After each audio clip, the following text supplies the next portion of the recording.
How does your creativity relate or interact with your conceptualization of the divine? It interacts in the form of the muse, meaning I have to be an open vessel to receive it, meaning I need to remove myself as much as possible and what I think of something or how it might be received, that I get to the best end result by being the most effective receiver of the signal. What, if at all, if anything, are you doing to always be in that state of reception on a day-to-day? Cutting off outside distractions. What's the best way for you to do that? Just turn my phone off. Okay. Close the curtains. Prep my meals so that I don't have decision fatigue on anything else. Cut out the fat from the day. So it's both practical planning in terms of what is the busy work I can take care of so that that doesn't interfere with the other questions that I have throughout the day, and also some level of stillness, like taking your time to be in silence to some extent. So it's a combination of both. Yeah. David Beckham figures out what he's wearing for the week before the week so that each day that's done. Obviously, most fashionable guy in the world. So he's obviously got that on. It's done. And it's great to be Becks. Do you have any tips for someone that is trying to tap more into their creative personality? And the reason I'm phrasing this question like that is because you already speak about the fact that all of us are creative in some way. So even though someone might label themselves as non-creative, but that person wants to start exploring something within that drives them, maybe some calling towards doing something that they're interested in doing in terms of a hobby or even a job. What's like the first step for someone that they're not experienced in doing anything creatively? Right, so creativity being openness, and you're going to need to then cut off your desire to find something to give you a kind of head start in that area. So if you're a painter, or if you're looking at a blank canvas, or if you want to try and create anything, the word create meaning to bring into existence something that previously didn't exist. So don't start with something that's going to lead you in any particular way. Although you will likely want to try and get some form of inspiration from something that you already like, try and do it from blank. Try and do it from scratch. There's a reason why the first part of the morning, where you come out of sleep and you're in the dream state, is also the best time to create, because you haven't had any other outside things come in. So if you can, work first thing in the morning on that kind of a creative project. Yeah, I like that. Or make some time throughout the day to silence the chatter in your head and get yourself, even throughout the day, back into that. It's just harder to get yourself back into that state later in the day, because there's other things that have come through. You know, your missus has texted you, you've thought about a bunch of other things. If you do it first thing in the morning, immediately, that's where I've had the most amount of juice, because I'm kind of still in the woozy, dreamy state. And also that's where I'm most playful, and that's what you want to try and capture, is that feeling of like, I'm just going to try a few things out. I don't know how it's going to go, but I haven't got any attachment to whether it works or not. And that's where creativity lies. What gets you, I mean, you're a creative person, but are there some things that even get you more into an exploratory creative mode, something that you specifically do if you really want to be like, okay, I want to get myself into that zone. I know that if I do this, then I'll be in that mindset to start creating. Yeah, I mean, smells help me. So sometimes I might light a particular type of a candle. Lighting helps me. So I might turn it on to a particular color to set me into that kind of state of mind. I like my environment to be decluttered so that I can be as accurate as possible in what I'm doing. That's just a level of meticulousness that comes with trying to create something that's orderly, but allowing kind of whatever comes through to come through. Like if there's things that are messy around me, my head goes to those things, or I might see them as distractions. I need to wash that up first. But I rather stay sat. So you've got to kind of eliminate anything around you that may distract you. If you're on a computer, honestly, do not disturb it, or if you can, Wi-Fi off, because then no emails come through, no other notifications come through. There's going to be something else on your computer that takes your attention away. Oh, well, does this send that actually to that?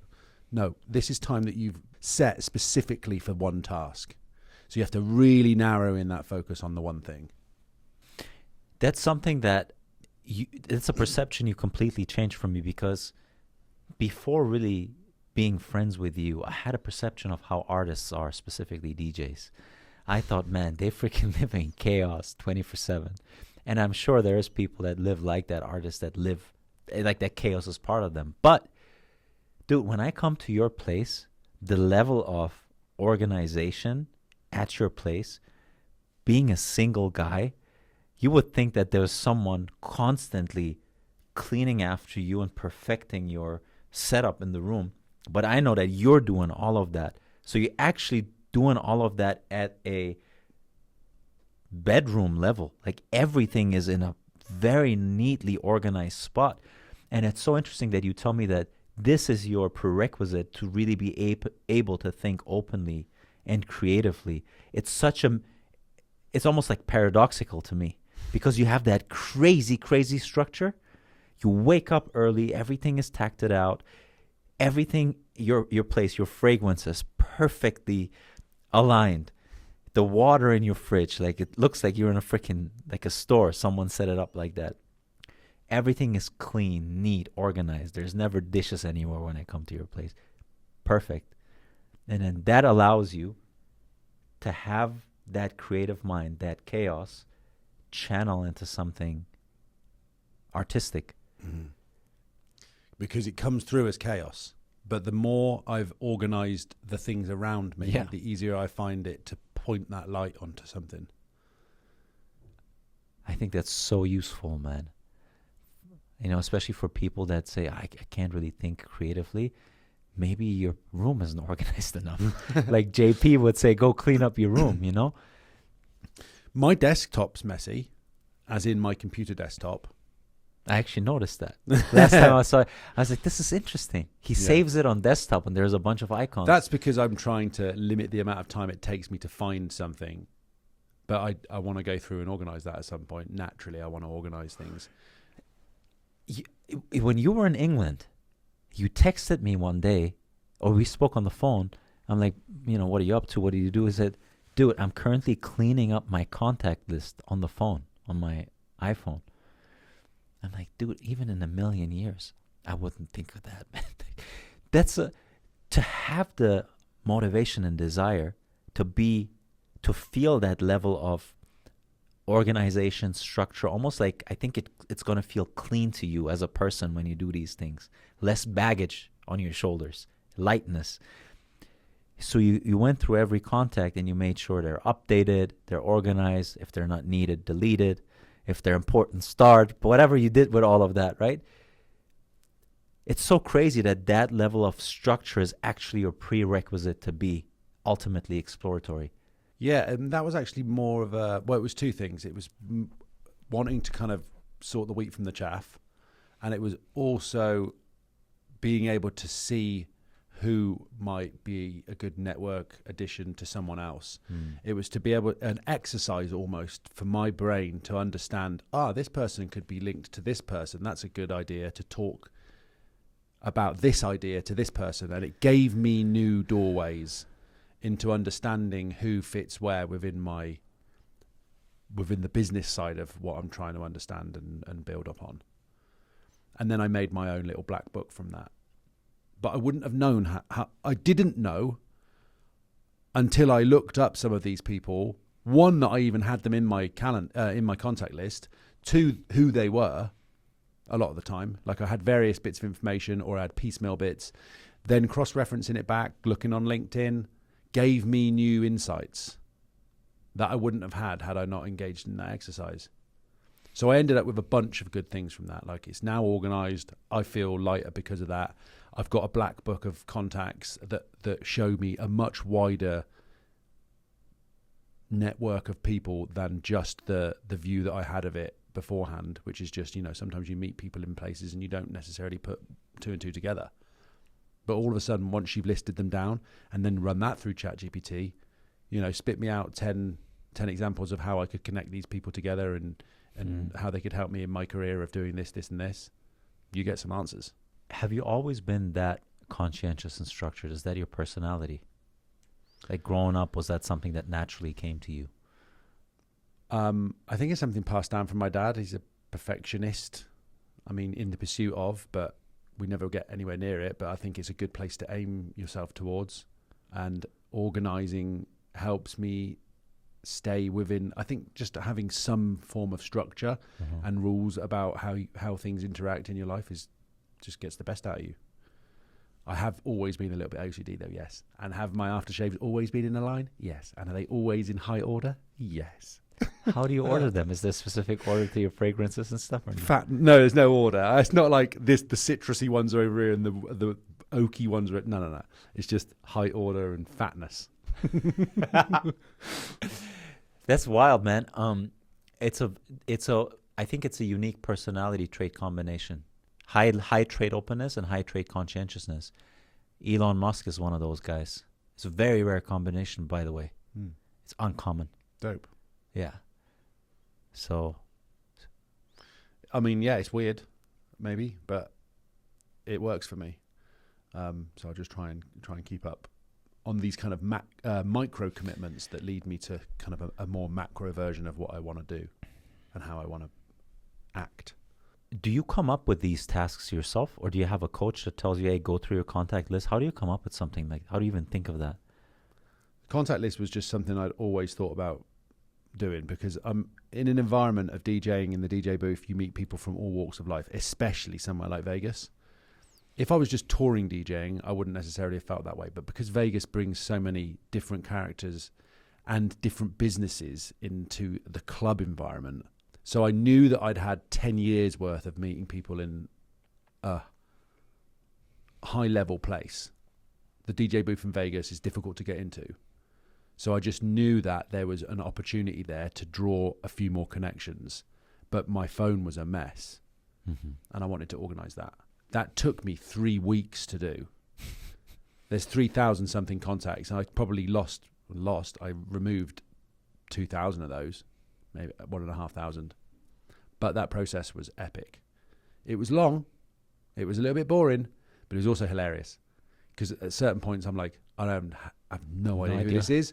Click on the messages, see some messages I'd sent, like reliving situations like, I can't even believe who that is. Cross-referencing, putting their number into like other apps to try and understand who they were. Damn. But out of that now, I've got this kind of refined list. Yeah. And that's my black book. I would encourage anyone to do that. I think most people, when they think about coming up with business connections, they would think about just, first of all, people that pop in their head that they can reach out to. Then they might think, oh, let me search on LinkedIn. Let me hit them up on Instagram. I like the fact that you said, I already have things that I'm currently not aware of because I don't know enough about what I have. So you went back and you refreshed your memory by going through each one of them and becoming aware of the potential that you already had on your phone. It was already part of your possession. So you didn't go out there and chase anything new. You went in there and you organized what you already have, and then you created new potential from pre-existing source. Yeah, and I think doing that manually as well, although laborious, was actually the process I needed to go through, because I'm not the same person as who took that number in the first place as I am now. So I've now got a new perspective on things, and then going through and seeing some of those names, making some of those connections again with who I am now, whatever the phrase is. The man that walks through the lake is not the same person as who walks back, because the man has changed and so is the lake, whatever the phrase is. You know that one? No. No, I heard for You the never first time. crossed the same lake twice, or I can't remember. It's something along those lines. People will know.